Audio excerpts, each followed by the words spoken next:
Welcome back to the Border Patrol on Sports Radio 810 WHB. It's opening day, Thursday, March 30th, 2023. Stephen St. John and Nate Ducati with producer Marco Marquez. Thank you so much for joining us. Thank you to all of our guests so far today. We had our ESPN baseball insider Buster Olney. We had Rex Hudler getting you fired up for opening day. Gary Lezak gave you the forecast. Former Chiefs Gary Dieter and Anthony Sherman talk football with us. We had a whole bunch of interviews that Nate did out at Kauffman Stadium with the Royals yesterday, getting you ready for opening day today. And this weekend, Saturday night, at the Kauffman Center, 7:30 p.m., Tommy James and the Shondells will be performing. And it should be an awesome show. And right now, to talk about that and coming to Kansas City, we have Tommy James on the show. Tommy, good morning. How are you? Good morning. How are you? Doing fantastic. And not only are you performing in Kansas City at the Kauffman Center on Saturday, but you're throwing out the first pitch of the game on Saturday at a Kauffman Stadium, right? That's right. What an honor. I couldn't believe it. It's the first time I have ever done that in my career. And it's going to be great. I hope it's going to be great. If the ball ends up in the bleachers, we're going to have a problem. You got to be kidding me. This is the first time you've had a chance to throw out the first pitch. So, I mean, any game. I'm not kidding you. It's a great thrill. It really is. So, are you decided you throw from the mound? Are you going to get in front of it? Do you have a good arm on you? Like, what can we expect from you on Saturday? I have no idea. See, this is going to be a first. So, I'm going to do my best. I played a lot of baseball when I was a kid, but this is a whole different deal. So, are you a big baseball fan? I am. I am. I'm up in New York, though. I feel like I'm cheating on the Yankees. I got to tell you. Hey, you know what? That's all right. You know what? You're in town. You can be. I feel like I'm a two-timer, but I love the Royals too. What can I say? Oh, hey, look! I grew up, and that was the big rivalry: the Royals and the Yankees in the '70s and the '80s, and so I know. And not to make you nervous, but George Brett will be there, and so I don't know. That right? Yeah, get rid of that bad blood before Saturday. Oh my! So I remember that game too. I watched that. I watched that live. Oh, there were some great memories and great matchups between George Brett and the Yankees in the 70s and the 80s. And I mentioned you're going to be playing at the Kauffman Center, and this is one of the crown jewels of Kansas City. Oh, I know. It's just unbelievable. I'm just curious, how excited are you to be coming to town and I'm playing very this venue? Excited. I haven't been to Kansas City in a long time. They do know how to rock and roll out there, I will say that. And I have very fond memories of playing Kansas City, and it's great to be back. And you have so many great hits and great songs that people are looking forward to, like Crimson and Clover and Moni Moni. You heard us playing Dragging the Line and Hanky Panky. I Think We're Alone Now, Crystal Blue Persuasion. And you play all those hits. Tell us a little bit about what people can expect that'll be in the crowd on Saturday night. Sure. Well, we're going to throw as much as we can at them. We're going to play as many of the hits as we can get into an hour and a half. And I'm going to go out in the audience. We're going to mingle. We'll be during the show. It usually happens during Moni Moni. I'll just get up and go out in the crowd and shake some hands and meet some people while the group is still playing on stage. It takes about, 5 or 10 minutes. And so we just have a great time at our concerts. We're working all over the United States now. We're going to play, the hits and maybe throw in one or two new things. So, I was talking to Steven about this, and we found out you were going to come on the show. And I don't know how many times you hear this type of a story, but for me, I remember when the pop star Tiffany covered your song, I Think We're Alone Now, and I was a kid at the time. I didn't realize that it was a cover until my dad walked into the room and was like, "What are you guys listening to? That's a Tommy James song." And he was like mad about it, And so then we got the CD and we listened to like your greatest hits and it kind of blew me away, like how many classics you have that have been covered by other people. Yeah, that's true. And I'm wondering, like, is that flattery? Is that like something that you're very proud of? It's terribly flattering and honoring. I honestly, I love to hear how how another artist interprets our music, because there's always great insights into it. We've been so lucky. We've had over 300 cover versions of our songs done from everybody from REM doing Dragging the Line, Prince doing Crimson and Clover, Dolly Parton doing Crimson and Clover. We did a duet on her album, and so it's been done so many different ways by so many different artists. And I'm thrilled to, it keeps the music alive. I'll never forget the first time when, as you mentioned, Tiffany and Billy Idol had Moni Moni at the exact same moment. And they went up the charts together like they were holding hands. And all of a sudden, about 6 weeks later, they both went back-to-back number one. That had never happened before, and it just really freaked me out. And I'm so thrilled with all the covers and all the movies that we've had. It's like you mentioned, Billy Idol, Joan Jett, Prince, Carlos Santana, Bruce Springsteen, Cher, Dolly Parton, Tom Jones. All these different great artists have covered your songs, and maybe there's not one good answer, but is there one that is maybe set apart from the others that's your favorite, or the favorite cover that you've ever heard from another artist? Wow. I think Prince doing Crimson and Clover was about the most unique I've ever heard. Prince, not too long before he died, did this very futuristic version of Crimson and Clover, and I love hearing it, and I love his interpretation of it. That's the most fun. Probably the other one might be REM doing Dragging the Line. They did it in the Austin Powers movie, The Spy Who Shagged Me.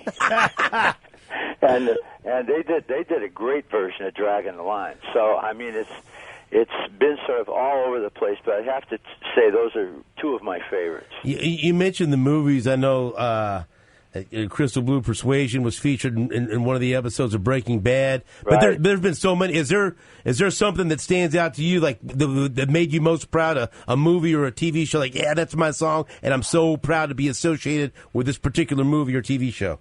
Oh, wow, yeah. Well, I mean, geez, the movies, everything from Forrest Gump, when they did Hanky Panky, to, oh, my God, I was going to say The Spy Who Shagged Me. That was a big one. But also, Don't Tell Mom the Babysitter's Dead. You remember that one? Yeah. They did Dragging the Line, and or they did Moni Moni. And so it's been all over the place, and I have been, as I said, very, very flattered and very honored to have all this attention. And we are so excited to have you coming to town in Kansas City, and all these great songs and all these great hits. I'm sure you've been asked, do you ever get tired of playing those songs? But I would imagine, like you said, you haven't been in Kansas City in a number of years, and when you see the reaction of people, like I'll be there on Saturday, and like Nate, my dad listened to a lot of the music, and that's where I picked up that influence. But it spread over the different generations of people that will show up and see you. That's got to motivate you and excite you to see so many people still enjoying all the hits that you made. It does. I look out at our concert crowd now, and I see literally 3 generations of people, and it blows me away. It really does. We've been doing this. I thank the good Lord and the fans for the kind of longevity we've had, and so it's going to be good. And I'm lucky to still be doing this. We tour all over the United States. I have my own radio show on Sirius XM every week, and I also, the book that we wrote a few years ago is being turned into a movie. And so my autobiography is going to be turned into a film. I'm just blown away by that. So we really have so much going on right now, and I'm so thrilled that we're still doing this. I never in a million years thought when we first had a hit with Hanky Panky back in '66 that we'd still be doing this in 2023. That just blows me away. And for more information about all the stuff you talk about, our listeners can go to TommyJames.com and see. I did want to ask you about the movie, your autobiography, Me, the Mob, and the Music. And so you this is going to be turned into a movie. Tell people maybe what to expect from this and what this process is like. 'Cause I know you're working with a producer whose credits include Goodfellas and Casino and Cape Fear. So this has got to be an incredible experience. Tell us about the movie. Sure. Well, it's taken from our book, Me, the Mob, and the Music, which basically is an autobiography with about three-quarters of it devoted to our very crazy, tumultuous, and sometimes scary relationship with Roulette Records, the label that we had most of our hits on.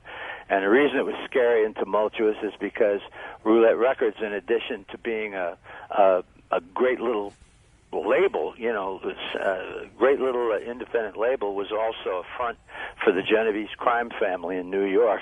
And of course, we didn't know that until we signed with them. And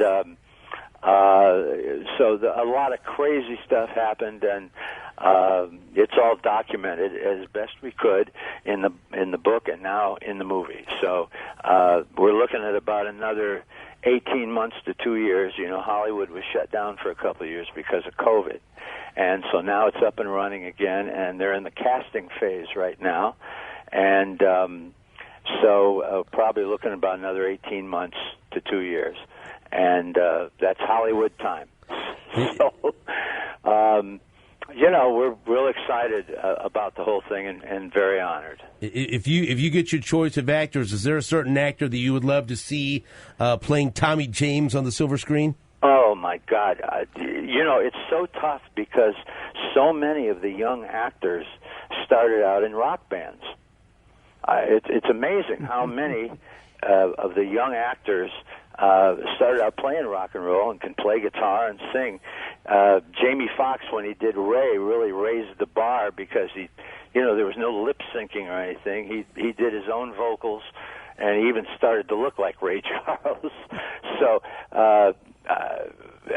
there's so many actors out there that to pick from. I don't want to jinx anything by saying my favorite, but I definitely do have some favorites that I'd like to see played a part. How much say do you have in that? Well, actually a fair amount. The thing of it is, these casting directors, the ones that are working on our show, on our movie, are just so hip, and they know all the young players that are out there now. The other character that's going to be difficult to cast is Morris Levy, the head of Roulette Records, who was every bit a gangster, So he's going to be the other character that's difficult to cast, myself and Morris Levy. So it's going to be really interesting to see who they come up with. I frankly don't know. I've seen the list of people that they're interested in, but I don't know. I guess I'm going to leave that to the adults. 23 gold singles, 9 platinum albums, over 100 million records sold worldwide, and 32 Billboard Hot 100 chart hits. Tommy James coming to town. Tommy James and the Shondells this Saturday at the Kauffman Center. And so, can I tell you one other thing? Please. To say, anyone who shows proof of their attendance at either of the first two Royals games gets into our show half price. Oh, wow. All right. So they extended that. That's a great, another great thrill from the Royals is just anyone who shows proof, and that would be their, ticket stubs or online ticket at any of the first two games, half price into our concert show, and so. Hopefully that'll happen. Oh, that's going to be awesome. And people are fired up. It's going to be a great day at opening day. And so show proof of going to the game. You can get a ticket. You can go to just show up at the box office and get your tickets, or go to kaufmancenter.org for more information. Okay, final question. I got twin 14-year-old daughters, and usually they help me prep for interviews. They like to get involved. So they ask a question they want me to ask you. And this may be a silly question, but actually I think it might be a pretty good question. What is a Shondell? Well, it was just a word I made up in study hall. That's how long ago I made up that name. But a Shondell, I found out years later, was an airplane maneuver. Oh. And, hey, who knew? Right. I just liked the way it rolled off my tongue, and it sounded musical. So I picked the name Shondell, but it did. Turned out to be an airplane maneuver during World War II. So this Kaufman Performing Arts Center that you're going to be performing at is to me one of the greatest venues in the United States. That's what I understand. It's the first time we've ever played there, and I understand it's really gorgeous. Oh, you're going to absolutely love it. What's the best venue you've ever played in? Oh, my. Well, I probably would have to say the Hollywood Bowl. Oh, yeah. Simply because of the history. And the other probably would be Madison Square Garden. We've done there several times. But the Hollywood Bowl is very special. Well, I'm going to tell you what, it's going to be special on Saturday night. Good luck with that first pitch at Kauffman Stadium. I want to see you throw a strike, and then I'm going to be there at the Kauffman Center on Saturday night. Can't wait to watch you perform live. We're big fans of all of your work, and thank you for coming on the show. Thank you, guys. Don't be a stranger. All right. Hey, have a safe trip to Kansas City, okay, my friend? Thank you so much. God bless. That is Tommy James and the Shondells.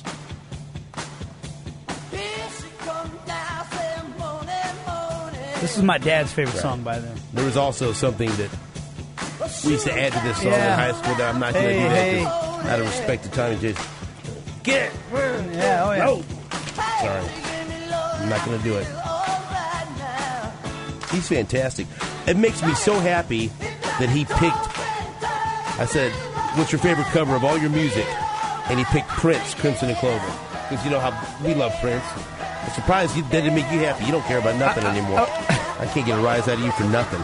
You know, that it says something right there if Prince wants to cover your song. Because usually everybody covers Prince's songs, right. You know? Right, and it says something of all those names that we mentioned that his favorite was Prince. Well, hey, you know? Prince is one of those guys that the best of the best look up to him. That's right. Know? Even though he was 5'4", everyone looked up to him. Yep. I can promise you that. That's right. I will. And so that was Tommy James. Go see him on Saturday at the Kaufman Center. If you see me, wave at me, and I'll go, hey, get it. No, I won't. Yes, I will. Oh, Marco gets it now. Back after this on Sports Radio 810 WHB.